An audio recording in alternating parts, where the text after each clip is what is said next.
Radio Anthropocène, à l'écoute du changement global. Et la journée, elle continue sur Radio Anthropocène avec la conversation à contre-courant, comprendre les fleuves au regard du passé. Et donc pour la journée mondiale de l'eau, on accueille au micro Virginie Serna. Bonjour, bienvenue. Bonjour, merci. Merci beaucoup d'être avec nous. Alors vous êtes conservateur général du patrimoine, docteur en archéologie médiévale et moderne de l'Université de Paris 1, plongeuse en milieu hyperbare, responsable d'opérations archéologiques subaquatiques et aujourd'hui chargée de mission sur les territoires de l'eau au ministère de la Culture. À vos côtés, Stéphane Gaillot. Bonjour Stéphane. Bonjour. Bienvenue, vous êtes géo-archéologue. Vous travaillez sur les composantes géologiques et géographiques des sites archéologiques. Vous êtes agent du service archéologique de la ville de Lyon depuis 18 ans.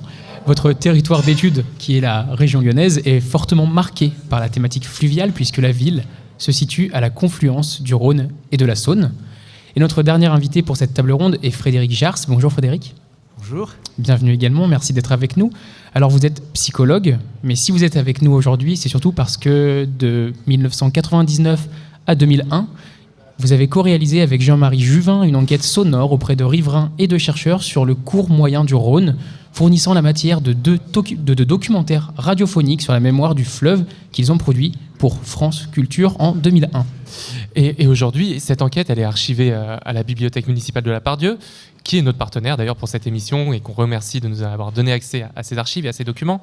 Et donc cette enquête sonore, elle va nous servir de base pour notre échange et on va d'ailleurs en écouter un premier extrait sur lequel on pourra revenir juste après. Moi, j'essaie d'imaginer un paysage naturel. Donc, imaginez, vous arrivez par le sud, vous êtes sur ce Rhône, vous avez ce coup très brutal, cette fermeture. Mais là, il y a la Gère, il y a le ruisseau Saint-Marcel, il y a le ruisseau Saint-Gervais, il y a la Cévennes, il y a toutes ces rivières qu'aujourd'hui on ne voit plus, qui sont canalisées, tous ces cours d'eau qui arrivent tous dans un point extrêmement serré.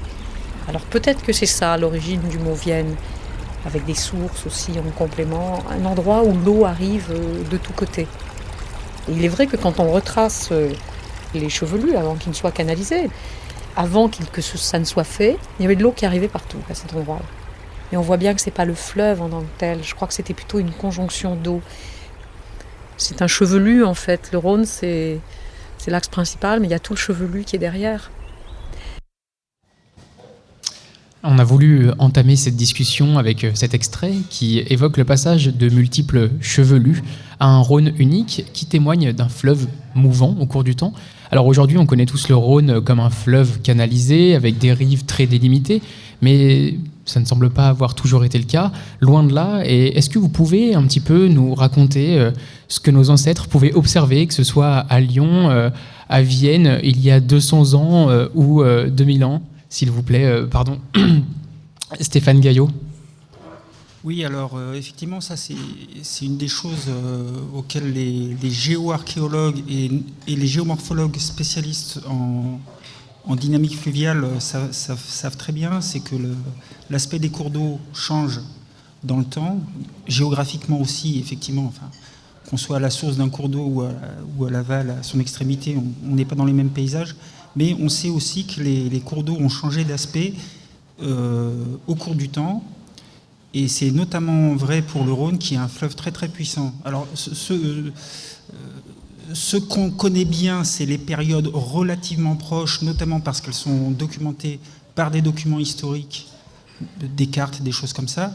Et plus on s'éloigne dans le passé, plus les indices sont ténus et plus on a à faire appel à d'autres approches que l'approche historique proprement dite, et c'est là qu'on fait de ce qu'on appelle la géoarchéologie.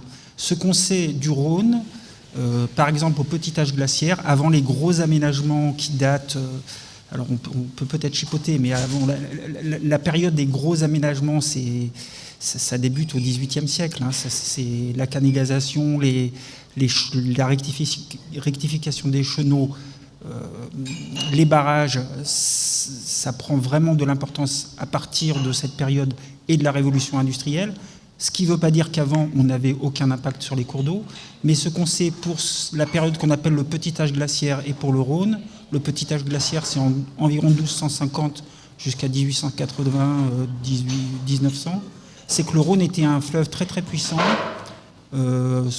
on parle de chenaux multiples. Il faut vraiment voir, sauf à des endroits particuliers comme à Vienne où on est dans une structure un peu particulière, mais par exemple en amont directement de Lyon, le secteur de Miribel-Jonage, le Rhône faisait 3 km de large, vous aviez des multiples chenaux, c'est ce qu'on parle de tressage, avec des brotteaux boisés, une mosaïque végétale et paysagère très très importante, et c'est ce type de paysage auquel pouvaient être confrontés, présenter les ancêtres de cette période-là. Par contre, à l'Antiquité, c'était encore autre chose. Et puis, à l'Athènes ou à la protohistoire, ça pouvait aussi être d'autres types de paysages. Virginie Serna, peut-être que vous pouvez également nous éclairer, parce que les fleuves, donc, comme le Rhône, mais vous travaillez plus particulièrement sur la Loire, comment tous ces fleuves-là, on a conscience de cette anthropisation des fleuves depuis le 19e, 18e siècle, mais comment peut-être sur une histoire plus longue, l'homme, peu importe le fleuve, a essayé de mettre son empreinte et sa marque sur ces fleuves, pardon. Oui, merci. Alors, c'est une question un petit peu difficile. Comme mon collègue, donc géomorphologue, on est en tant qu'archéologue, en fait, sur des questions de temps long, bien entendu, et surtout sur un principe qui est très important, c'est de bien comprendre que fleuves, rivières, cours d'eau sont des témoins vraiment privilégiés, d'abord du changement climatique, du temps long, et également sont des archives sédimentaires que l'on peut interroger. Les géomorphologues savent très bien interroger. Alors, si on fait un peu schématiquement, je reprendrai un peu tout le travail qui a été fait par d'autres sur une espèce de temporalité qu'on pourrait faire sur les fleuves. Alors, c'est un peu schématique, mais enfin, allons-y. Donc, on construit, les géographes et les géomorphologues construisent à peu près 7 temps, en fait, sur ce temps long des rivières. Un premier temps qui est appelé les temps de la nature. Alors, on est 9500 à peu près à 3300 avant Jésus-Christ. Donc, nature naturante, on verra. Ensuite, on est plutôt sur des notions tout de suite de métamorphose. Donc là, on va de 3300 avant Jésus-Christ jusqu'à 800 après Jésus-Christ. Donc là, on a une ouverture des paysages. En fait, on a une première déforestation importante. Ensuite, la partie qui est la plus sur laquelle moi je travaille en particulier, on peut l'appeler le temps de la maîtrise hydraulique.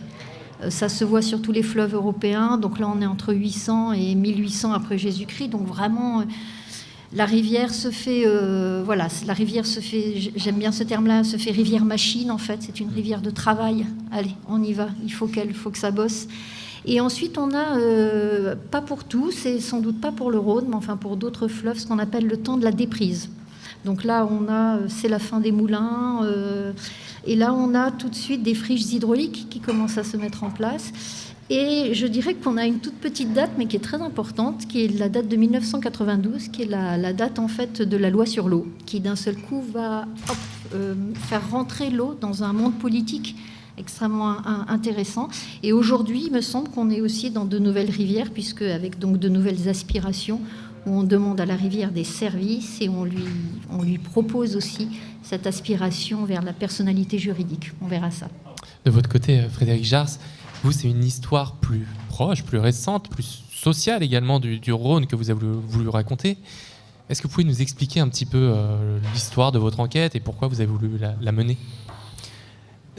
C'est une histoire à la conjonction d'envie personnelle et d'un projet radiophonique, en fait, au départ, mené en collaboration avec la Maison du Rhône, la Maison du Fleuve Rhône, qui n'existe plus aujourd'hui, mais qui était un centre d'anthropologie, de socio-anthropologie du fleuve.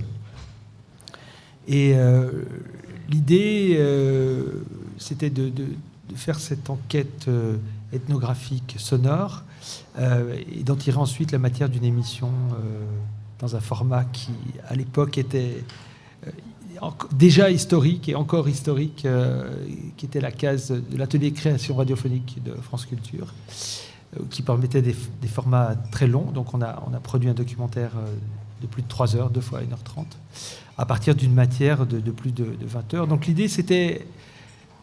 Nous aussi, on se posait un peu en archéologue, sans aucune prétention scientifique, parce qu'on était plutôt dans une position d'archéologue de l'imaginaire, C'est-à-dire que l'idée, c'était interroger l'imaginaire des riverains, mais aussi des scientifiques. On a interrogé certains de vos collègues, et je pense, par exemple, on a entendu quelqu'un que vous devez connaître, qui est Anne Lebotte, qui est une archéologue lyonnaise, qui s'est beaucoup intéressée au Rhône dans l'Antiquité, dans l'extrait qui a précédé. Voilà, mais aussi des historiens du fleuve, des politologues, des botanistes, etc. Et l'idée, c'était un peu En fait, on est parti de la période que vous évoquez, de la fin de la période de l'aménagement, et qui a été la dernière grande privation, en fait, du lien que les hommes pouvaient entretenir de façon tangible, concrète avec le fleuve. Quand je dis de façon concrète, tangible, c'est de façon corporelle, de façon économique, de façon imaginaire, de façon, on pourrait même dire presque érotique à certains moments, en allant écouter les gens sur leur expérience, donc des témoins qui, pour certains, étaient très âgés, puisqu'ils étaient nés au début du XXe siècle. Voilà, c'est une enquête qui a 25 ans, donc c'est étrange pour moi, parce qu'à la fois, elle parle d'une certaine mémoire du fleuve, et aujourd'hui, c'est déjà une mémoire en soi, puisqu'il y a un quart de siècle qui s'est écoulé depuis. Et en parlant de la mémoire du fleuve, on va écouter un deuxième extrait qui va nous raconter vraiment, qui va nous montrer cette période toute particulière où l'homme a décidé volontairement et de façon très volontariste d'imprimer sa marque sur ce fleuve. La page régionale de ce journal nous conduit à 40 km de Lyon, où Raymond Barre vient d'inaugurer le barrage et l'usine hydroélectrique de Vaugry-sur-Rhône. Il a fallu 4 ans pour construire cet énorme complexe industriel dont l'intérêt est évident en pleine crise de l'énergie. Monsieur Barre a souligné l'importance de ces travaux au micro de notre envoyé spécial Maurice Fusier. La mise en valeur du Rhône est d'abord énergétique. Vaugry est la 15e des chutes échelonnées sur le Rhône. La régularisation du fleuve a facilité le développement de notre programme national de production d'électricité nucléaire. Nos élus, comme les populations, ont compris avec une infinie sagesse que d'autres pays nous envient, si comme vous le puissiez le savoir, combien était fondamental pour notre indépendance énergétique et donc pour notre indépendance nationale les réalisations qui ont été entreprises dans ce domaine. Cependant, c'est la navigation qui bénéficie le plus directement encore de l'aménagement de la chute de Vaugry. Le Rhône et la Saône constituent désormais la grande artère moderne de navigation du sud de la France. Des chances nouvelles sont ainsi offertes à la région rhodanienne. Alors, vous parliez d'imaginaire du fleuve. Là, c'est un autre imaginaire tout particulier qui est saisi, qui est mis en avant. C'est l'imaginaire du progrès. Alors, qui veut réagir à cet extrait ? Est-ce que Frédéric, vous vouliez... Moi, j'ai une première réaction, c'est que, je répète ce que j'ai dit, de tout temps, les hommes, alors de tout temps, c'est précisément une formule que les archéologues n'aiment pas beaucoup, il faut être plus précis que ça, mais ne serait-ce qu'à l'Antiquité, qui finalement n'est pas si loin de nous, c'est 2000 ans, les hommes ont aménagé les cours d'eau, les Romains ont construit des barrages, des digues, il y avait des moulins sur les cours d'eau, des ponts bien évidemment, mais effectivement je pense que donc il faut garder il y avait des canaux, des dérivations, des rectifications de cours d'eau, c'est connu sur le Rhône dans la partie amont.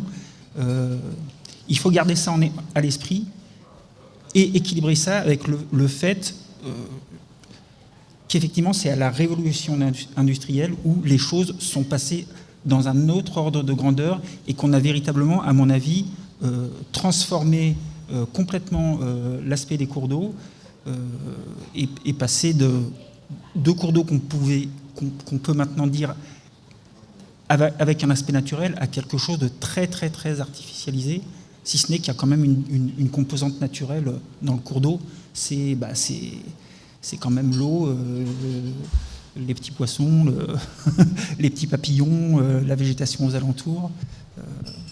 Voilà.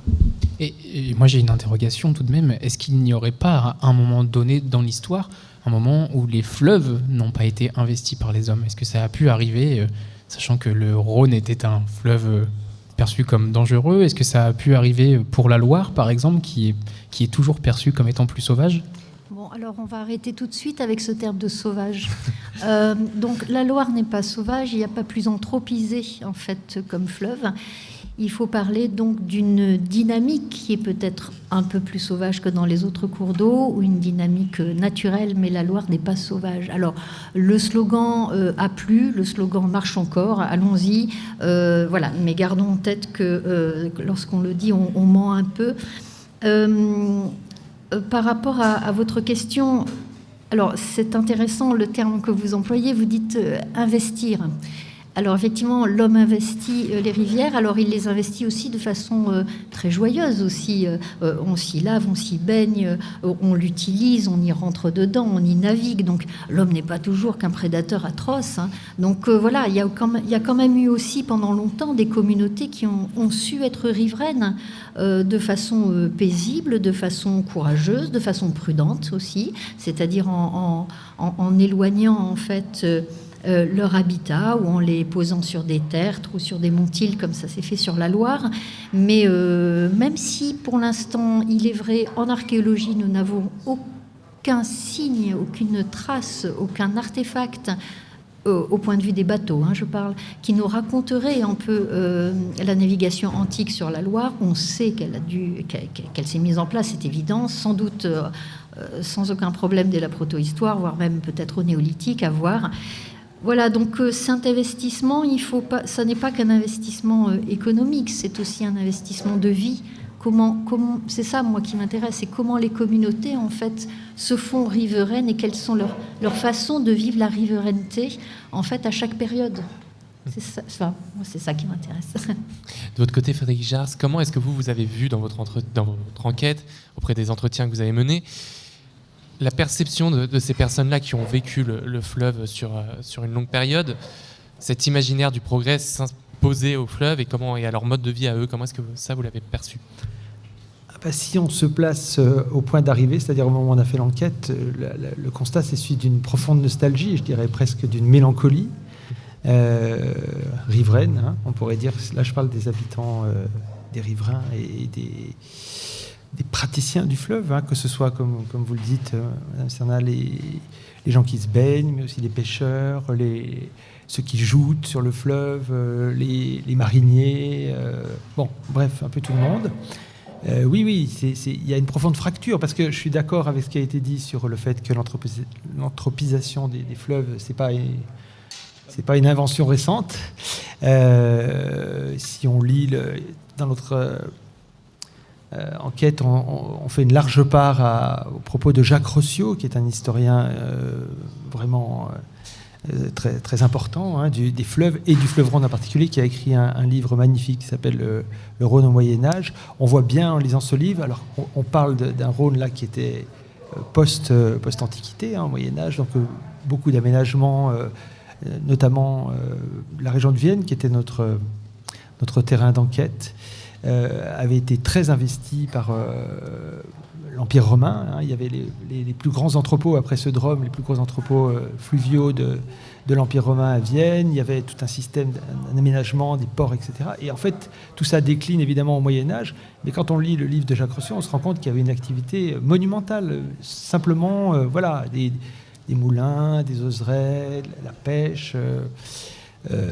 voilà, donc en fait, l'anthropisation, elle a toujours été là, mais il y a eu un coup monumental qui a été donné. Et c'est comme toujours sur les problématiques d'écologie, hein, il me semble, les choses s'accélèrent et s'intensifient. Après-guerre, bon, pour le Rhône, c'est le barrage de Génissia, puis ensuite la construction de 19 barrages sur le cours du fleuve, ce qui est énorme, hein, sur 900, presque 900 km de cours de la Suisse à la Méditerranée. Il y a près de 200 km qui sont canalisés, enfin dérivés. Donc voilà, il y a un ralentissement du cours, une canalisation, une artificialisation des berges. Donc pour pour les gens, c'est vraiment une séparation extrêmement violente, en fait. Là, ce qu'on a entendu, c'est une archive, on entend notre cher ex-maire Raymond Barre, qui était alors Premier ministre,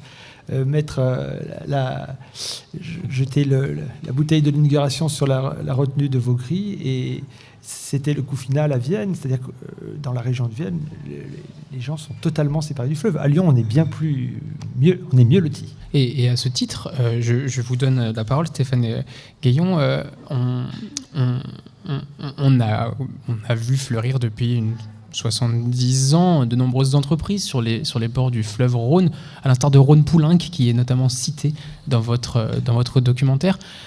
Comment les entreprises, qui sont mine de rien très nombreuses, à la fois avec des barrages, à la fois avec de l'emprise au sol en lisière directe de ces fleuves, ont pu s'installer au vu des nombreux sites archéologiques que l'on découvre aujourd'hui? Comment est-ce que ça a pu se passer, et comment vous le comprenez et comment vous l'appréhendez, vous, en tant qu'archéologue? Ça c'est encore un héritage d'une période où précisément on ne tenait pas suffisamment compte du passé archéologique. Et puis aussi, votre question, elle me fait penser à quelque chose dont on parle beaucoup aujourd'hui, c'est le risque d'inondation.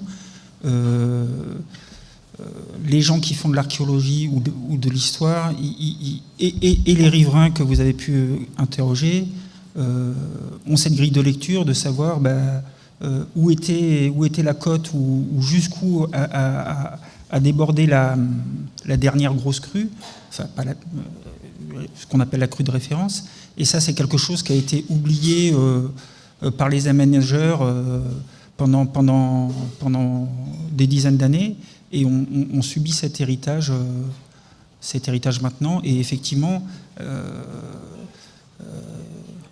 il y a des aménagements qui sont mal situés par rapport aux rivières. Mais ça revenait aussi à ce que disait ma collègue tout à l'heure.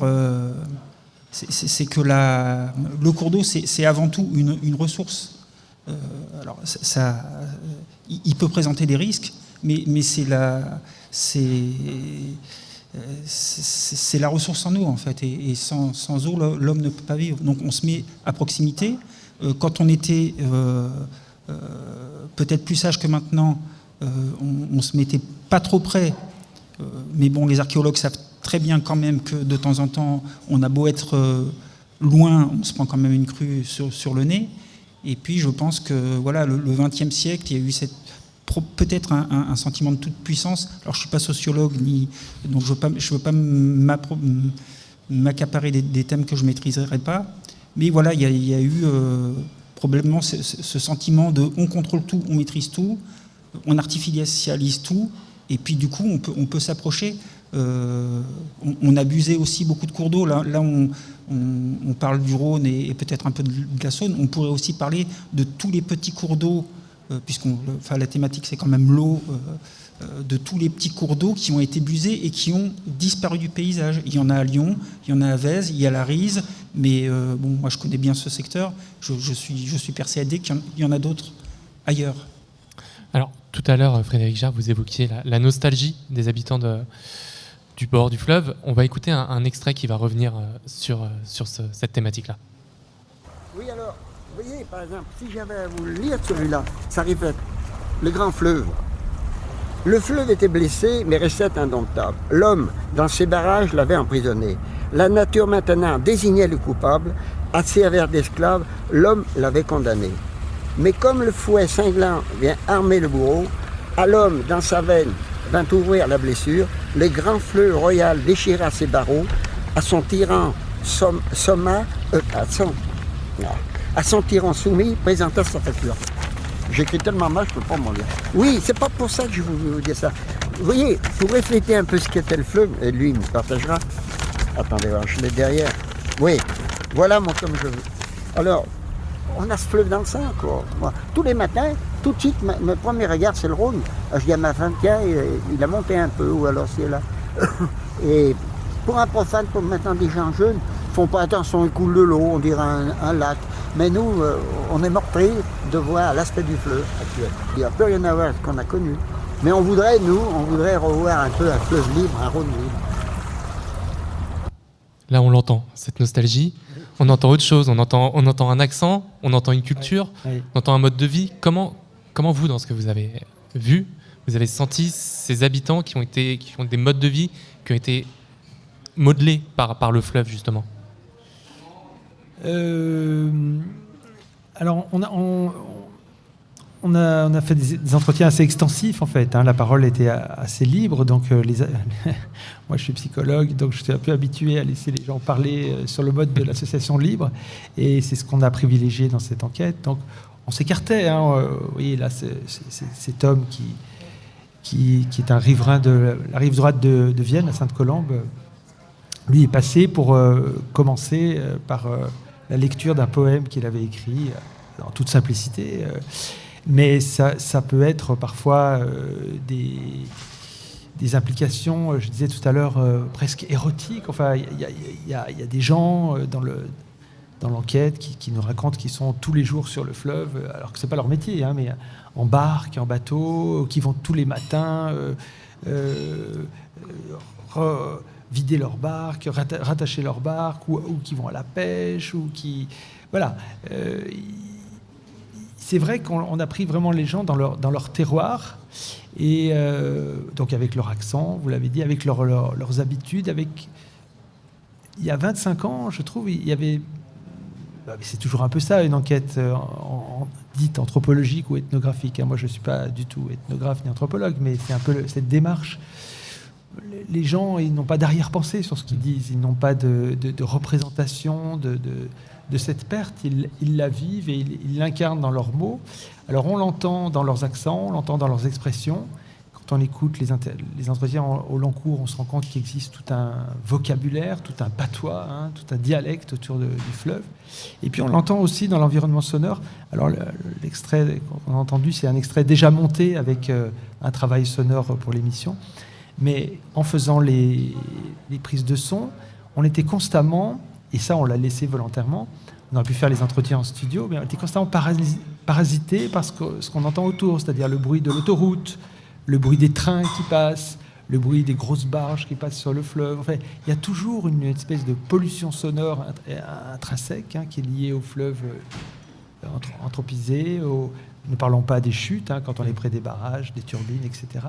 Donc ça aussi, on a voulu le faire entendre. C'était très présent, en tout cas dans la deuxième partie de l'enquête qui a donné lieu aux ateliers de création radiophonique. Et justement, moi j'ai beaucoup apprécié écouter cette enquête en deux volets, par cette présence de tout l'environnement du Rhône. Et on est immergé, comme on le disait, dans une culture, mais aussi dans un environnement, dans ce fleuve-là. Et c'est vraiment un document sonore très riche et très émouvant même à écouter. Virginie Serna, vous vouliez réagir?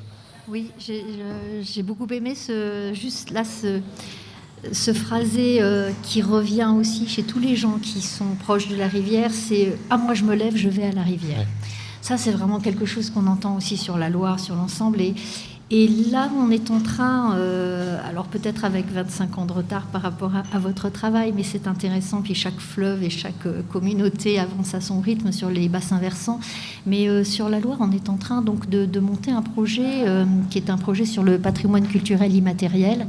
Et c'est l'envie, en fait, d'essayer de travailler sur ce qu'on appelle donc les savoirs nautiques ligériens, c'est-à-dire retrouver les savoirs liés à la navigation en Loire, qu'ils soient anciens par rapport à des sites archéologiques ou au contraire très contemporains, donc ceux de là en ce moment, puisqu'on sait qu'il y a une espèce de renouveau très particulier sur la navigation en Loire.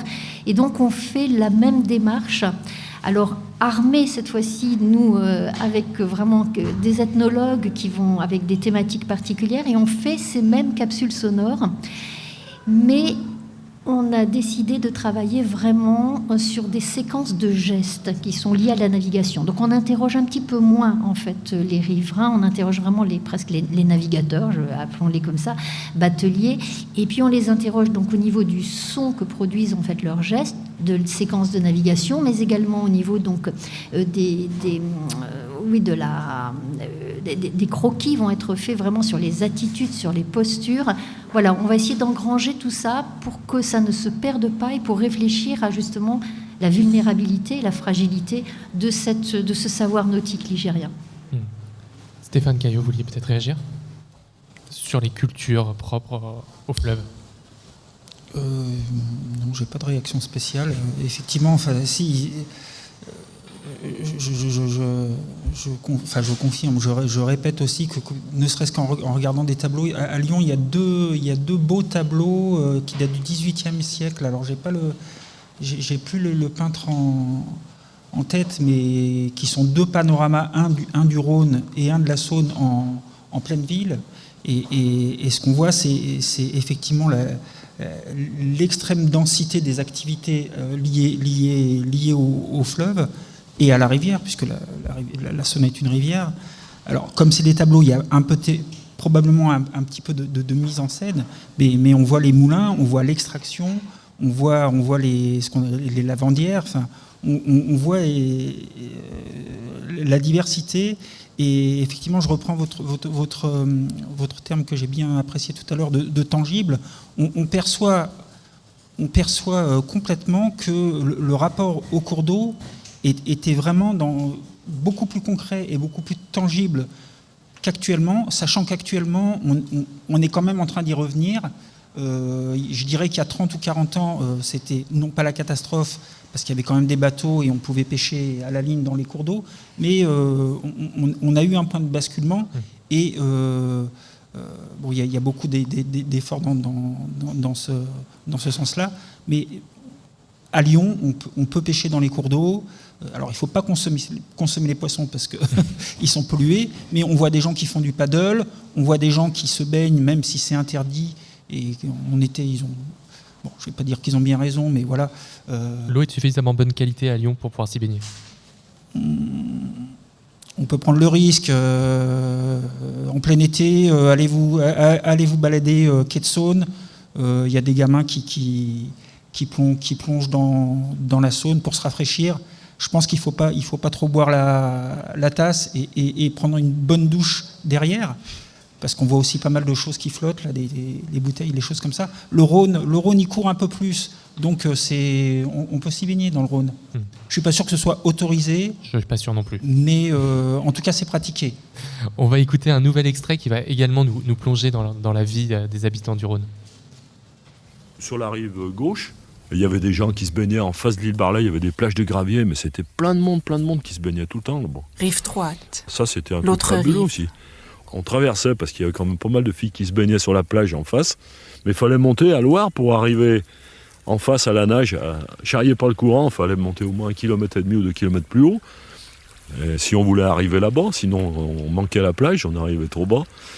Et puis donc ça nous permettait d'aller draguer un petit peu là-bas sur ce banc de gravier. Après on revenait, on avait juste le temps de retraverser, après on arrivait à l'île Barlet. Du coup là on l'entend, le fleuve comme lieu récréatif également. Est-ce que l'un de vous a envie de réagir à cet extrait-là? Frédéric peut-être?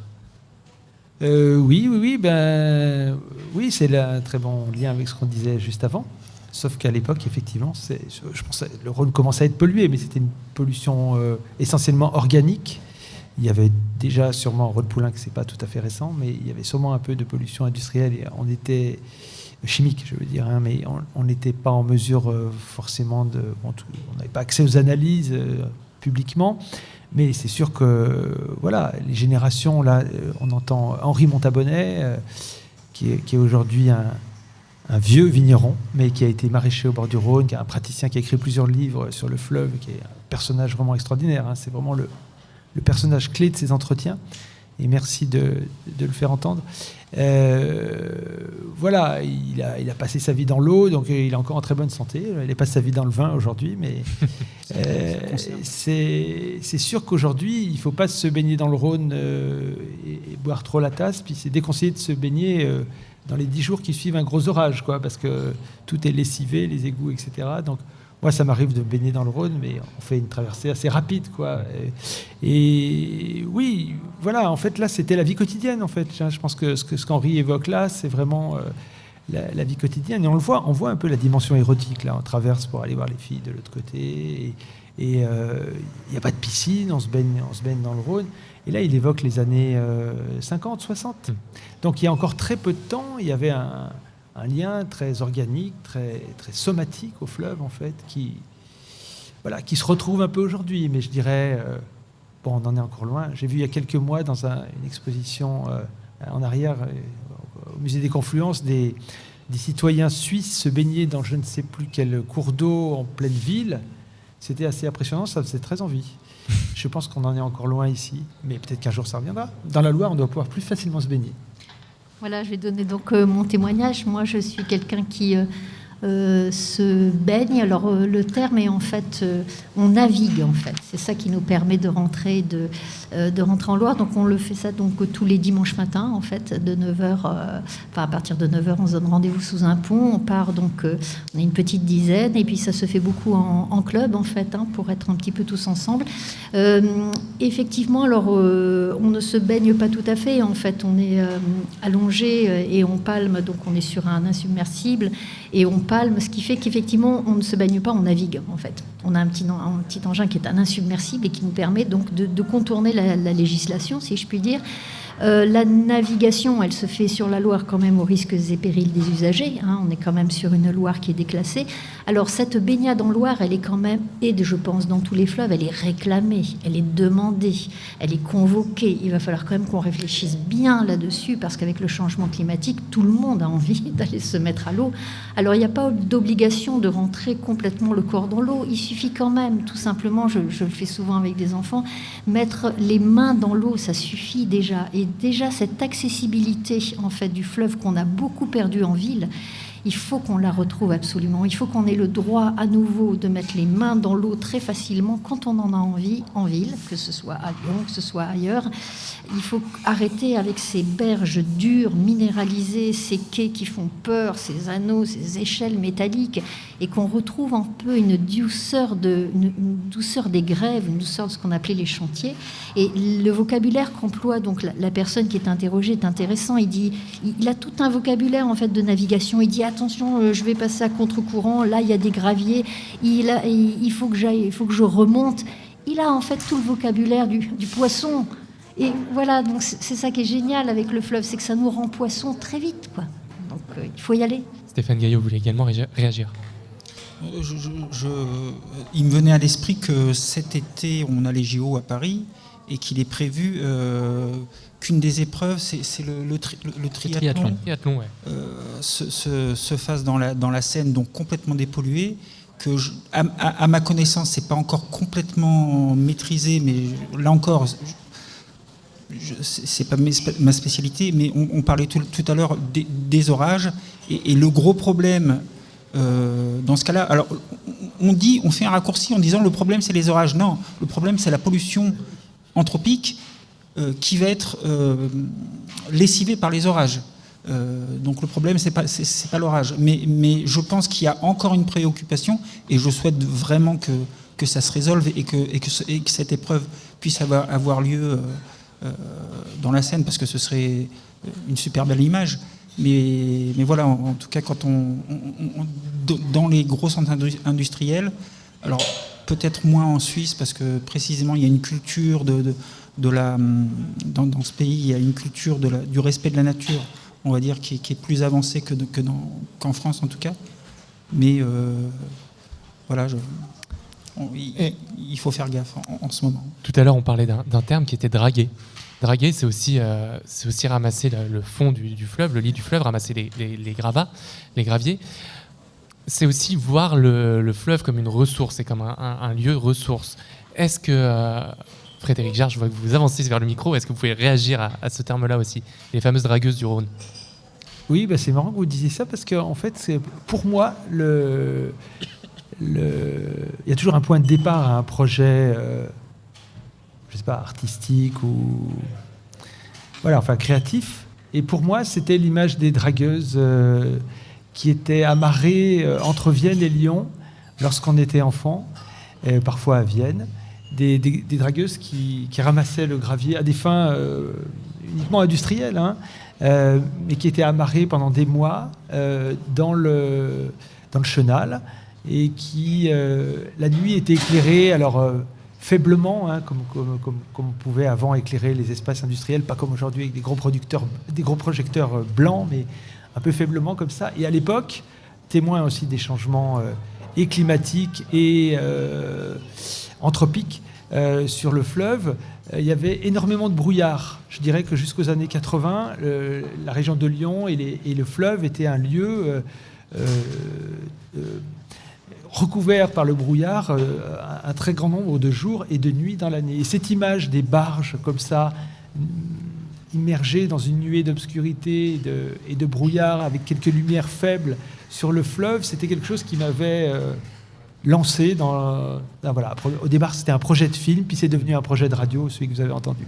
Bref, drague donc du fond du fleuve pour la ressource en pierre, en gravier. Et d'ailleurs, on arrive à ce phénomène que vous devez connaître, Madame Cernac, qu'on appelle le pavage, c'est-à-dire une fois qu'on est arrivé à la dernière couche de sédiments, en fait, il y a une espèce de route en pierre au fond du fleuve et plus de vie possible à cet endroit. Donc là, pourtant, on était sur des activités qui sont très anciennes, qui datent probablement du 19e siècle pour leur origine. Et puis drague, oui, c'est sûr que, je l'ai dit, on l'a entendu à travers l'extrait où on entend Henri, la baignade, la plage, etc. C'est des moments érogènes où il y a de la drague, il y a de l'amour potentiel. Et puis le fleuve, c'est souvent un lieu, comme tous les lieux liminaires, où il y a des choses, on le sait, il y a des choses la nuit, il y a une activité de rencontres, plus ou moins clandestines. Il y a des multiples exemples tout le long du cours du fleuve, entre les boîtes de nuit, les rassemblements nocturnes. Et ça continue, aujourd'hui, on voit, et c'est pas mal d'ailleurs, je trouve que les quais du Rhône et de la Saône à Lyon, c'est quand même beaucoup mieux avec des jeunes gens qui font la fête, même s'ils font du bruit, qui boivent des coups, qui rigolent entre eux, qu'un cimetière de voitures arrêté pour la nuit, quoi. On voit à quoi vous faites référence. Virginie Serna, peut-être une réaction sur... Alors, deux réactions. La réaction sur le dragage. Donc, pour la Loire, le dragage a provoqué l'incision du lit complet. Alors, on n'a pas ce terme de pavage que je ne connaissais pas, nous. Donc, le pont Wilson, en fait, à Tours, s'est effondré en 1978 à cause, en fait, du dragage et de l'incision du lit. Et lorsque les piles se sont effondrées, là, la réaction a été immédiate. Disons qu'il a fallu quand même attendre 1994 pour qu'il y ait l'interdiction de l'extraction de granulats, qui maintenant est complètement terminée. Donc ça, c'est pour la partie drague. Et pour l'autre partie drague, qui est aussi intéressante, d'ailleurs, je ne sais pas comment on pourrait lier ces deux termes quand même. Il doit y avoir quelque chose, je sais. Je crois que c'est lié, pour le coup. Ah oui ? Je crois que le fait de draguer, oui. au sens amoureux, est lié au fait de draguer et ramasser au fond du fleuve. Oui, alors il faudra quand même expliquer le J'ai cru voir lien. passer ça quelque part. Il faudra regarder et vérifier, effectivement. Dictionnaire historique de la langue française. Voilà. Et on va la beauté des mots. On va réfléchir à ça. Et c'est vrai que ce retour, en fait, qu'on voit maintenant depuis à peu près 10, voire même un peu plus, de la ville vers ses fleuves, vers ses quais, est assez... Ça marche à tous les coups, quoi. On l'a vu à Orléans, là, vraiment le réinvestissement d'un seul coup, le départ des voitures, puis le réinvestissement, le retour, en fait. Sur la Loire, ça fonctionne très bien, ça marche très bien. Il y a plein de fêtes. Là, hier soir, je me promenais très tard le long du Rhône. Bon, je m'apercevais, alors quand même, il y a quand même une idée d'esthétique quand même du Rhône à Lyon que je trouvais particulière, avec cette lumière bleue là. Il y a des tas de restos, il y a des tas de gens, il y a de la vie, c'est fabuleux. Alors moi, le Rhône reste quand même un fleuve qui me fait un peu peur. J'avoue que il est quand même un fleuve puissant qui me fait un peu peur, quoi, quand même, mais que je trouve très intéressant. Donc les géographes ont appelé ça le terme de flurbanisation, c'est-à-dire le retour, en fait, des villes vers leurs fleuves. Et ça marche très bien, c'est ce que veulent les gens. Alors malheureusement, le temps commence à nous manquer. On avait encore plein d'extraits qu'on voulait vous faire écouter, sur lesquels on voulait échanger. C'est pas grave, on va quand même garder 10 minutes pour que le public puisse vous poser des questions, qu'on continue cet échange. On va faire une très courte pause musicale et puis on va se retrouver avec des questions venues du public. Radio Anthropocène, à l'écoute du changement global.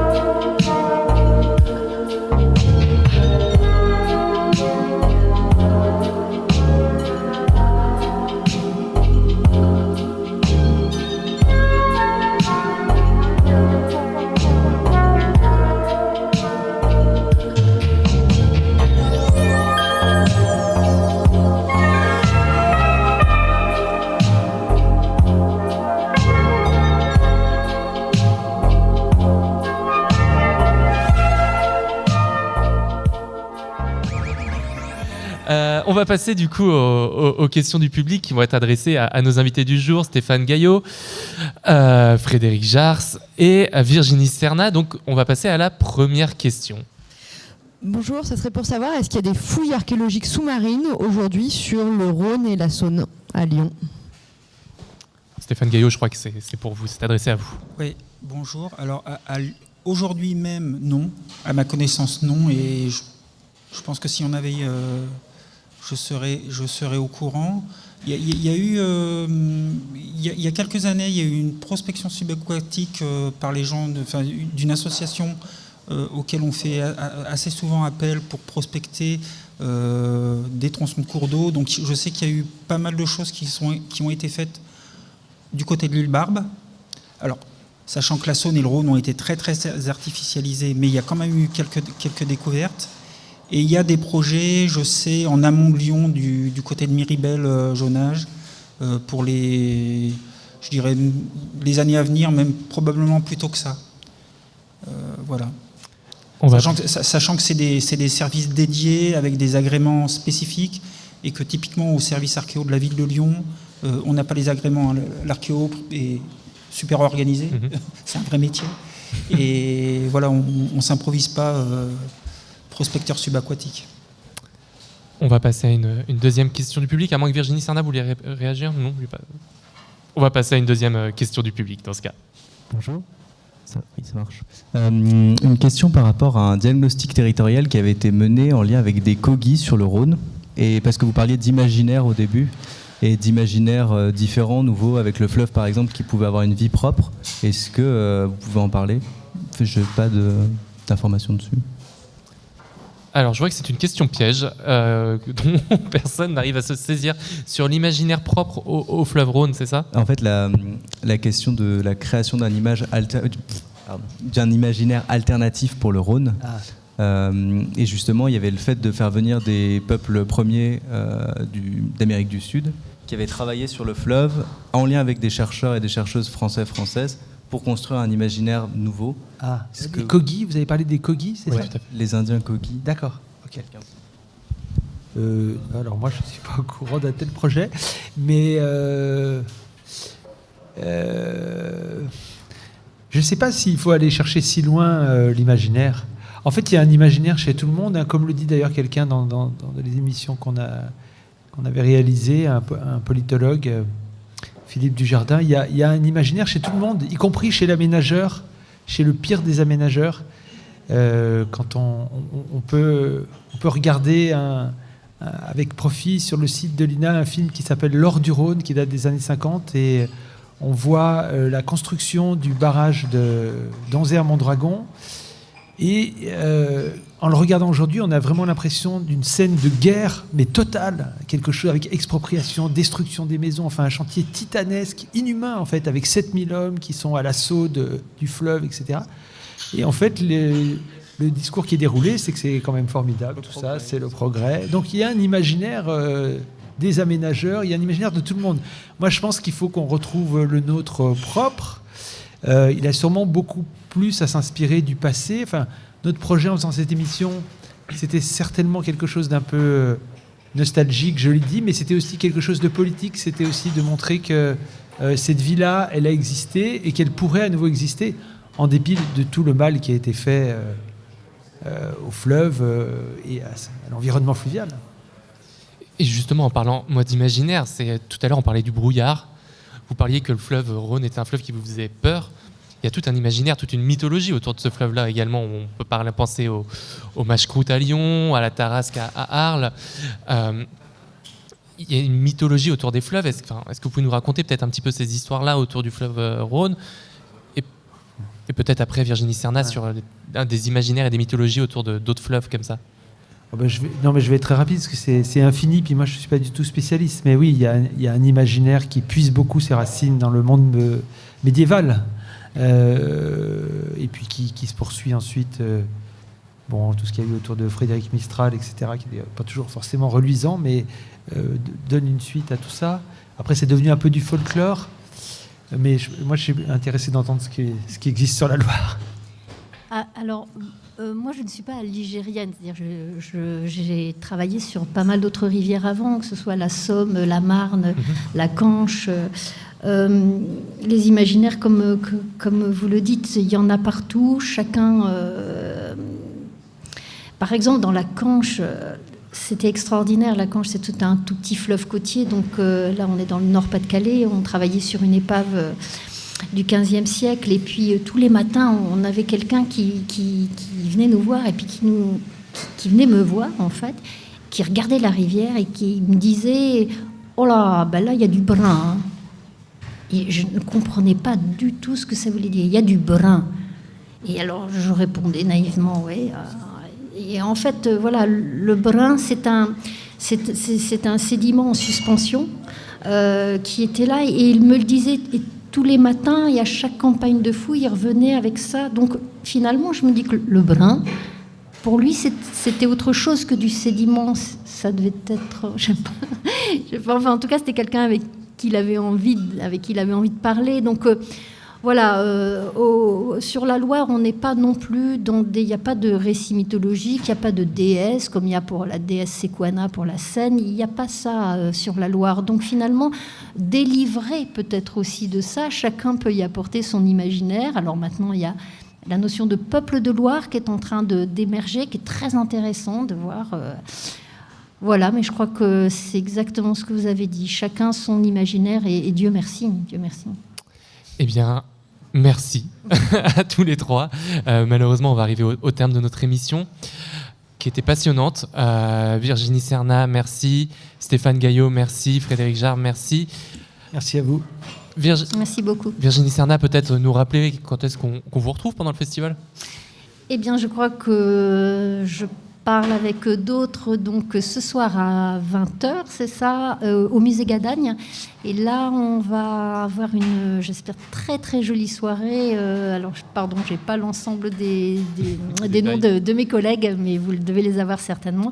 Et on va être autour en fait de la zone critique. Donc ça, c'est aussi un très beau concept.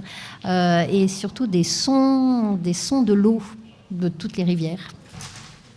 Eh bien, merci beaucoup. Effectivement, c'est ce soir, c'est au musée Gadagne. Vous pouvez encore vous inscrire sur le site école-anthropocène.fr et vous trouverez le nom de tous les autres invités et tous les détails, bien évidemment. Merci à tous de nous avoir suivis. Merci à tous les trois d'être venus. Je vous propose qu'on se quitte avec un dernier extrait sonore qu'on n'a pas encore pu diffuser, que je voulais diffuser, et qui va nous replonger dans le brouillard du Rhône. Et ça nous permettra de conclure cette conversation sur cet imaginaire aussi du Rhône qu'est le brouillard. Merci à tous, et puis la journée, elle continue juste après avec un book club animé par Bérénice Gagne. Merci.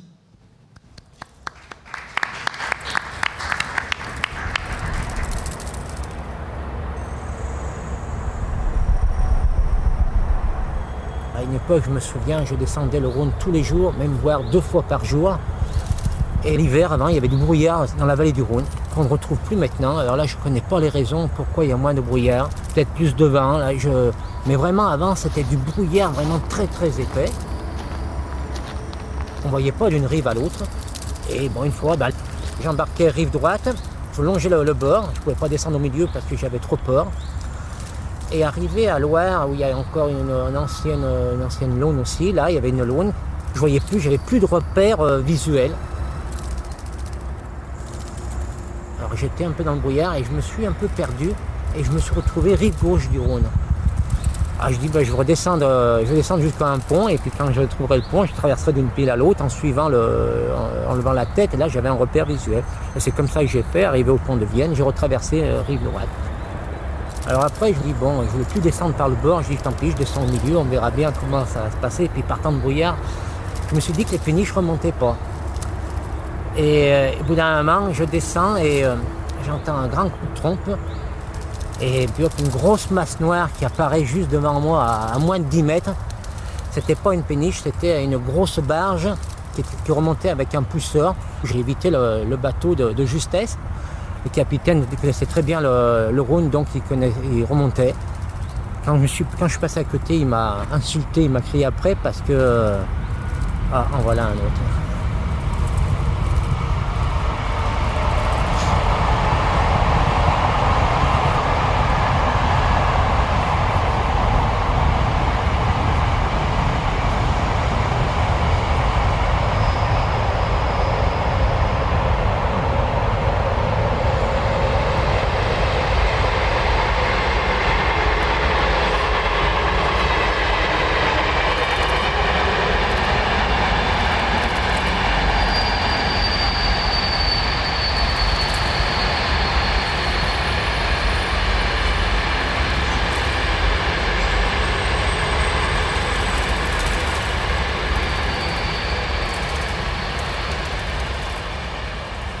Ouais, donc quand je suis passé juste à côté de cette barge, parce que ça aurait pu très mal se terminer, d'ailleurs j'ai eu très peur à ce moment-là, j'ai cru que j'aurais pu passer dessous et là je sais pas comment je serais ressorti. Quoi. Parce que là il avait coupé son moteur et il voyait bien qu'il y avait 2 canoës qui arrivaient sur lui. Quoi.